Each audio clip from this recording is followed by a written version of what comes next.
அனைவருக்கும் வணக்கம். இன்னைக்கு ஹிந்தி நியூஸ் பேப்பர்ல என்ன இம்பார்ட்டன்ட் நியூஸஸ் இருக்கு அப்படிங்கிறத பார்ப்போம். முதல்ல பார்த்தோம்னா ஸ்ரீலங்கால பிரசிடென்ட் எலெக்ஷன் நடந்திருக்கு சரிங்களா. ஸோ ஸ்ரீலங்காவோட 9th பிரசிடென்ட்டா யார் வந்திருக்காங்க அப்படின்னு பார்த்தோம்னா அனுரகுமார திசநாயக்கே அப்படிங்கிறவர் வந்திருக்காரு. ஸோ நெய்பரிங் கண்ட்ரியா இருக்கனால யார் பிரசிடென்ட்டா வந்திருக்காங்க அப்படிங்கிறத மட்டும் நம்ம பார்க்கணும் சரிங்களா. Next Quad launches maritime health initiatives condemns aggression in disputed regions அப்படின்னு சொல்லி கொடுத்துருக்காங்க. ஸோ நமக்கு குவாட் மீட்டிங் அப்படிங்கிறது எங்க நடக்குது அப்படின்னு பார்த்தோம்னா வில்மிங்டன் டெலவர். இந்த ஆக்சுவலி ஜோ பைடனோட நேட்டிவ் பிளேஸ் இது சரிங்களா. ஜோ பைடன் அமெரிக்கன் பிரசிடென்ட்டோட நேட்டிவ் பிளேஸ் தான் வில்மிங்டன் டெலவர். ஸோ அங்கதான் நமக்கு குவாட் மீட்டிங் வந்து இந்த டைம் நடந்துச்சு சரிங்களா. ஸோ அதுல Australian president Anthony Albanese, Japanese president Fumio Kishida and then Indian prime minister Narendra Modi இவங்க எல்லாருமே வந்து பார்ட்டிசிபேட் பண்ணியிருந்தாங்க. இதுல கொஞ்சம் முக்கியமான முடிவுகள் எடுக்கப்பட்டிருக்கு, அதை மட்டும் நம்ம பார்ப்போம் சரிங்களா. த குவாட் கேன்சர் மூன் ஷூட் அப்படிங்கிறத இனிஷியேட்டிவ் எடுத்திருக்காங்க. இது என்ன பண்ணும் அப்படின்னு பார்த்தோம்னா இந்த 4 கண்ட்ரிஸோட கான்ட்ரிபியூஷன் வரும். எதுக்காக அப்படின்னு பார்த்தோம்னா டு காம்பேட் செர்விக்கல் கேன்சர், இதுதான் அப்ஜெக்டிவ் சரிங்களா. இதுல இந்தியாவை பொறுத்த வரைக்கும் பார்த்தோம்னா $10 million இந்த டிசீஸோட ஸ்கிரீனிங்காக. ஸ்கிரீனிங் அப்படின்னா யாருக்கெல்லாம் இந்த செர்விக்கல் கேன்சர் இருக்கு அப்படிங்கறத ஐடென்டிஃபை பண்றதுக்காக இந்தியா ஒரு $10 million வந்து கொடுக்க போறோம் அப்படிங்கறத பிளெட்ஜ் பண்ணிருக்காங்க சரிங்களா. அதே மாதிரி சீரம் இன்ஸ்டிடியூட் ஆஃப் இந்தியா இவங்க தான் பார்த்தோம்னா செர்வாவேக் அப்படிங்கிற வேக்சின் வந்து உருவாக்கியிருப்பாங்க. ஸோ அவங்களும் கேவி அப்படிங்கிற குளோபல் அலையன்ஸ் ஃபார் வேக்சின் அப்படின்னு சொல்லுவோம் சரிங்களா. Global alliance for vaccine.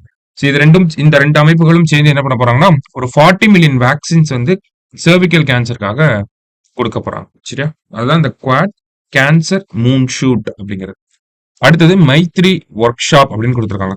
அது என்ன அப்படின்னு பார்த்தோம்னா a maritime initiative for training in the Indo Pacific அப்படின்னு கொடுத்துருக்காங்க ஓகேவா. Maritime initiative for training in the Indo Pacific. எதுக்காக அப்படின்னு பார்த்தோம்னா to monitor and secure Indo Pacific waters, enforce their laws and deter unlawful behaviour. அதாவது Indo Pacific ரீஜியன்ல இருக்கக்கூடிய அந்த ஒரு கடல் பரப்பு இருக்கு இல்லையா, அதை மானிட்டர் பண்றதுக்கு, அதை செக்யூர்டா வச்சுக்கிறதுக்கு, அந்த இடத்துல லாஸ் என்ஃபோர்ஸ் பண்றதுக்கு, தேவையில்லாத சட்டவிரோதமான நடவடிக்கைகளை தடுக்கிறதுக்காக இந்த மைத்ரி அப்படிங்கிற மேரிடைம் இனிஷியேட்டிவ் ஃபார் ட்ரைனிங் இந்த இந்தோ பசிபிக் அப்படிங்கிறத கொண்டு வந்திருக்காங்க சரிங்களா. ஸோ பார்த்தோம்னா இது ஒரு மிலிட்டரி எக்ஸசைஸ் மாதிரி தான் இருக்கும். இந்தியா தான் நெக்ஸ்ட் இயர்ல இந்த மைத்ரி அப்படிங்கிறத ஹாஸ் பண்ண போறோம் சரிங்களா. ஸோ இது ரெண்டும் இந்த குவாட் ரிலேட்டடா இருந்த முக்கியமான விஷயங்கள். அடுத்ததா பார்த்தோம்னா 45th செஸ் ஒலிம்பியாட் அப்படிங்கிறது நமக்கு புடாபெஸ்ட்ல நடந்துச்சு ஓகேங்களா. புடாபெஸ்ட் எங்க இருக்கு அப்படின்னா ஹங்கேரி அப்படிங்கிற நாட்டோட கேபிட்டல் தான் புடாபெஸ்ட் சரிங்களா. ஸோ இதுல ஃபர்ஸ்ட் டைமா இந்தியன் டீம் வந்து கோல்டு மெடல் வின் பண்ணிருக்கு. அது போத் மென் அண்ட் விமன் கேட்டகரியில சரிங்களா. இதுக்கு முன்னாடி பார்த்தோம்னா நம்ம பிரான்ஸ் மெடல் தான் வந்து வின் பண்ணிருக்கோம் 2022ல. முதல் முறையா நம்ம கோல்டு மெடல் வந்து வின் பண்ணிருக்கோம் செஸ் ஒலிம்பியாட்ல. ஸோ அதை பத்தின செய்திகளை கொடுத்திருந்தாங்க சரியா. அடுத்ததா பாக்குறப்ப delta region to get first mini Tidel park. இந்த மினி டைடல் பார்க் அப்படிங்கிறது போன வருஷம் பட்ஜெட்ல 2023-24 பட்ஜெட்ல அனௌன்ஸ் பண்ணிருப்பாங்க. அதன் அடிப்படையில தமிழ்நாட்டோட ஃபர்ஸ்ட் மினி டைடல் பார்க் விழுப்புரம்ல வந்திருக்கும் நமக்கு ஓகேங்களா. விழுப்புரம்ல வந்துச்சு. அடுத்த கட்டமா பாக்குறப்ப தஞ்சாவூர்லயும் சேலம்லயும் இன்னைக்கு ஒரு 2 மினி டைடல் பார்க்க வந்து ஓபன் பண்ண போறாங்க ஓகேங்களா. அது மட்டும் இல்லாம நமக்கு அடுத்த கட்டமா தூத்துக்குடியில ஒரு மினி டைடல் பார்க் வரப்போகுது, வேலூர்ல ஒரு மினி டைடல் பார்க் வரப்போகுது, திருப்பூர்ல ஒரு மினி டைடல் பார்க் வரப்போகுது சரிங்களா. சோ இந்த மினி டைடல் பார்க்க பொறுத்த வரைக்கும் இதோட எய்ம் என்ன அப்படின்னு பார்த்தோம்னா அதோட ஆம்பிஷன் கொடுத்துருக்காங்க பாருங்க. இதுதான் நம்ம எழுதணும். To have distributed growth across the state by extending the IT infrastructure to second and third tier cities அப்படின்னு. 2ஆம் மற்றும் 3ஆம் கட்ட நகரங்கள்ல ஐடி துறையினுடைய வளர்ச்சியை உருவாக்கணும் அப்படின்னா அங்க ஒரு ஐடி இன்ஃப்ராஸ்ட்ரக்சர் தேவைப்படுது ஓகேங்களா. ஆஃபீஸ் ஸ்பேசஸ் கிரியேட் பண்ணணும், இன்டர்நெட் ஃபெசிலிட்டிஸ் வந்து கொடுக்கணும், இந்த மாதிரி நிறைய விஷயங்கள் இருக்கு இல்லையா.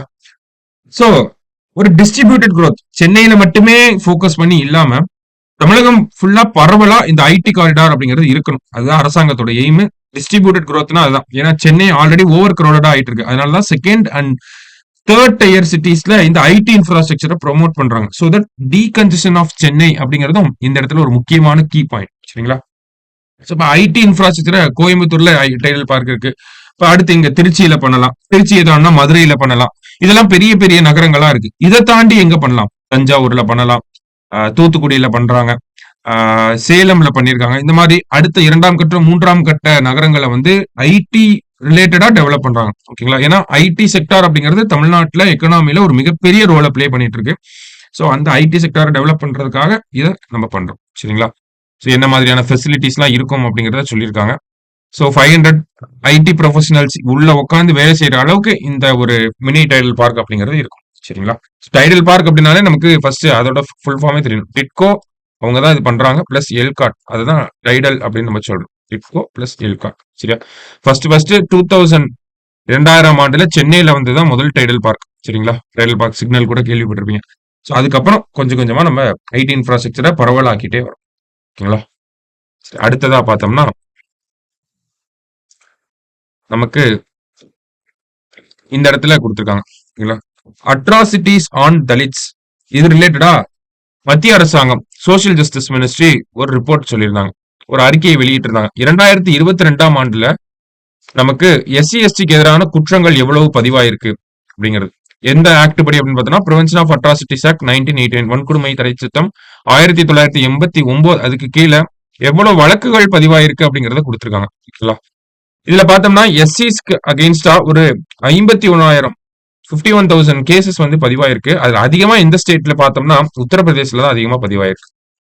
இதே எஸ்டிஸ்ன்னு பார்த்தோம்னா நமக்கு கிட்டத்தட்ட எஸ்டிஸ்ன்னு பார்த்தோம்னா நமக்கு கிட்டத்தட்ட ஒரு 9,000 கேசஸ் கிட்ட பதிவாயிருக்கு. சரிங்களா?